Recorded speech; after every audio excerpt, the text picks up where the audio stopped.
안녕하세요, 장감독입니다. 오늘은 수원 화성에 여러분들께 재미난 촬영 기법을 소개해드리기 위해 나왔는데요, 바로 하이퍼랩스라는 촬영 기법입니다. 자, 하이퍼랩스를 알기 위해서는 타임랩스를 먼저 이해를 해야 되는데요, 타임랩스는 3초 또는 5초, 10초 정도의 사진 촬영을 연속으로 계속 이어서 한 다음에 그것을 모아서 굉장히 짧은 동영상으로 만들어서 긴 시간의 흐름을 짧게 보여주는 것을 타임랩스라고 합니다. 흔히 인터벌 촬영이라고도 하는데요, 이것을 응용한 것이 하이퍼랩스입니다. 자, 타임랩스에는 세 가지의 종류가 있는데요, 방금 말씀드렸던 것처럼 일반적으로 고정된 곳을 촬영하는 것이 타임랩스고요, 두 번째로는 이렇게 카메라가 움직이면서 다양한 방면을 담는 것을 모션랩스라고 합니다. 그래서 모션랩스는 타임랩스지만 이렇게 카메라가 움직이면서 촬영을 하기 때문에 다방면의 움직임을 보여주면서 재미난 영상을 만들어줍니다. 자, 그리고 마지막으로 하이퍼랩스인데요, 하이퍼랩스는 아까 카메라가 움직였지만 이번에는 카메라는 어느 정도 고정이 된 상태에서 제가 이 카메라를 들고 움직이면서 타임랩스를 촬영을 하는 거예요. 그래서 움직이는 타임랩스가 하이퍼랩스입니다. 자, 그래서 오늘은 이 하이퍼랩스를 배워볼 건데요, 제가 지금 설명하면서 이 무거운 짐벌을 들고 있는 이유가 이것을 응용한 하이퍼랩스를 촬영을 하기 위해서예요. 하이퍼랩스에는 종류가 또 여러 가지가 있는데, 첫 번째는 이렇게 제가 고정을 해놓고 인터벌 촬영을 하면서 움직이면서 많은 사람들 사이를 직진으로 가는 거예요. 그러면 사람들의 움직임과 저의 움직임이 더해져서 굉장히 역동적인 영상이 만들어집니다. 제가 여행을 갔을 때도 많이 사용하는 촬영 기법이고요. 또 두 번째로는 가운데에 굉장히 핵심적으로 큰 피사체를 놓고 그 피사체를 중심으로 직진을 하거나 옆으로 돌면서 촬영하는 하이퍼랩스가 있습니다. 오늘은 그 두 번째를 배워볼 거예요. 자, 그래서 수원 화성을 가운데다가 놓고 하이퍼랩스 촬영하는 거를 알려드리겠습니다. 하이퍼랩스 촬영하는 장비는 쉽게 말해서 세 가지가 있는데, 첫 번째는 드론이에요. 근데 드론은 오늘 야밤이기도 하지만 하이퍼랩스의 종류가 굉장히 많고 또 어렵기 때문에 그것은 차후에 다른 컨텐츠로 여러분들께 소개를 해드릴 거고요. 오늘은 오즈모 포켓과 이 짐벌을 이용해서 하이퍼랩스 하는 거를 알려드리겠습니다. 제가 굳이 짐벌에 활용을 하는 이유는 삼각대를 이용했을 때보다 하이퍼랩스가 훨씬 쉬워요. 네, 오리지널 하이퍼랩스는 삼각대를 움직이면서 피사체를 가운데 놓기가 굉장히 어려운데, 짐벌을 이용하면 피사체 추적 기능을 통해서 쉽게 하이퍼랩스를 촬영을 할 수가 있습니다. 자, 그러면 이제 하이퍼랩스를 바로 촬영을 해볼 건데요, 그 전에 배워야 될 게 하나 있어요. 그것은 바로 닌자 워킹이라는 건데요, 왜 이것이 닌자 워킹을 배워야 되냐면, 짐벌은 Z축을 잘 잡아주지 못합니다. Z축이라고 하는 거는 이 위아래예요. 그래서 저희가 그냥 이걸 들고 일반적으로 걷게 되면 이렇게 카메라가 위아래로 흔들릴 수가 있어요. 근데 이걸 잡아주지를 못해요, 짐벌은. 그래서 우리가 살포시 걸어야 돼요. 살포시, 닌자처럼 무릎을 구부리고 이 손도 움직이지가 않고요, 딱 이 상태에서 고정을 해놓고 이 상태에서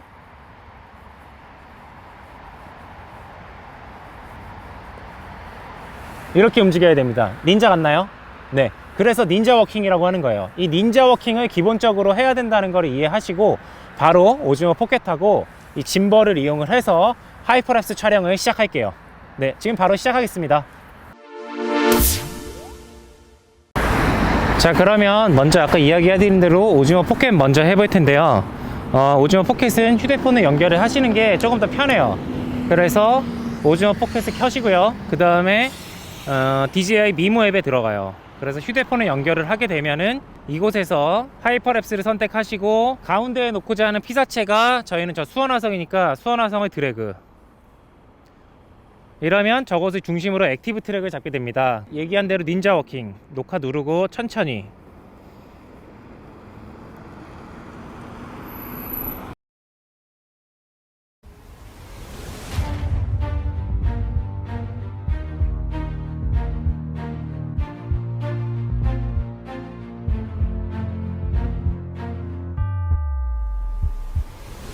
자, 이렇게 오즈모 포켓으로 손쉽게 하이퍼랩스를 촬영을 할 수가 있습니다. 자, 그러면 이제 핸드 짐벌로 하이퍼랩스 촬영하는 거를 보여드릴 텐데요, 핸드 짐벌은 어떻게 보면 오리지널이에요. 근데 오리지널에서도 약간 변형이 된 거예요. 정말 오리지널은 삼각대로 피사체를 놓고 인터벌 촬영을 하고 한 발짝 움직이고 또 삼각대를 놓고 인터벌 촬영을 하고 또 한 발 움직이고 이런 식이라면, 하이퍼랩스는 제가 들면서 삼각대 역할을 대신하고요, 또 액티브 트랙 기능을 이용을 해서 피사체를 가운데에 놓기 때문에 저는 정확하게 움직이지 않고 3초당 한 걸음씩만 움직이면은 하이퍼랩스를 손쉽게 만들 수가 있습니다. 그러면 핸드 짐벌로 하이퍼랩스 한번 촬영해 볼게요. 아까 말씀드렸듯이 피사체가 가운데 있어야 되거든요. 근데 제가 화면을 보면서 피사체를 가운데에 정확하게 유지하기 정말 힘들어요. 그래서 액티브 트랙 기능을 이용을 할 거예요. 자, 앱에서 액티브 트랙을 들어가면요, 여기 이제 액티브 트랙과 피사체가 보이죠? 이곳을 액티브 트랙, 예, 걸어주면 지금 보시는 것처럼 이 수원화성의 액티브 트랙이 잡혀요. 그리고 여기서 들어가서 카메라에서도 타임랩스 동영상 설정, 인터벌 3초에 한 장씩, 동영상 녹화 크기 EOS R5니까 8K로 촬영해야겠죠? 8K로 3초에 한 장씩. 네.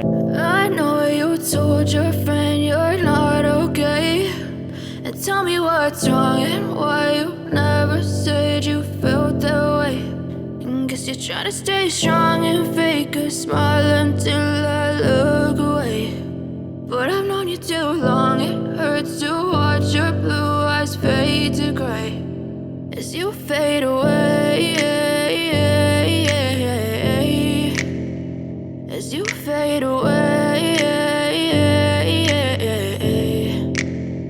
Yeah, I'm about to fade away, cause every time I wake up I feel like it's Monday. Something's going wrong with all the chemicals up in my brain. All of a sudden I don't look at anything the same way. Got a build up of my thoughts sitting in an ashtray. I'm sorry that I'm so inconvenient, okay. Just let me be me and I'll stay out of your way. I can see the way you look at me, I'm such a disgrace. I never really asked to be brought into this place. You wanna love me? Well then baby I have a taste. All the highs and the lows, no you'll never be the same. I don't really wanna hurt you but I can't control the pain. 이렇게 소형 오즈모 포켓과 중형 짐벌이죠. 이걸 이용해서 하이퍼랩스 촬영하는 거를 보여드리고 결과물도 보여드렸는데요. 제가 이렇게 앉아서 하는 이유는 너무 힘들어요. 이 짐벌을 들고서 30분 이상을 이렇게 걷게 되면은 여러분들도 저처럼 힘들 거예요. 그래서 항상 이 하이퍼랩스를 이렇게 촬영할 때는 기본적으로 운동을 많이 해놔야 됩니다. 많은 운동량이 필요해요. 안 그러면 이렇게 지칩니다. 이 두 가지에 굉장히 장단점이 있는데 포켓같이 소형 짐벌을 이용을 하면 장점은 짧은 시간 촬영을 할 수가 있고요, 무겁지 않고 굉장히 편하기 때문에 손쉽게 하이퍼랩스를 멋있게 만들어낼 수가 있어요. 반면 단점은 아직까지는 화질이 그렇게 뛰어나지가 않기 때문에 이런 날씨가 좋지 않은 날이나 야간 촬영에는 좋지 못한 영상들을 얻을 수가 있습니다. 반면에 이런 짐벌들을 이용을 하고 DSLR 혹은 미러리스 뭐 그 이상의 카메라를 이용을 하게 된다면 원하는 화질을 얻을 수는 있지만 장시간 동안 이걸 들고 닌자 워킹을 해야 되기 때문에 굉장히 힘들어요. 오늘 이렇게 두 가지를 이용을 해서 하이퍼랩스 촬영을 해봤는데요. 어떻게 도움이 되셨나요? 앞으로 드론으로 이용한 하이퍼랩스도 소개해 드릴 거고 다양한 촬영 기법을 여러분들한테 소개해 드릴 겁니다. 이 내용들이 궁금하시고 유익하시다면 구독과 알림 설정을 하셔서 이 영상들을 재밌게 시청해 주시면 감사하겠습니다. 날씨가 추워졌는데 건강 조심하시고요. 다음에 건강한 모습으로 더 좋은 컨텐츠로 찾아뵙겠습니다. 감사합니다.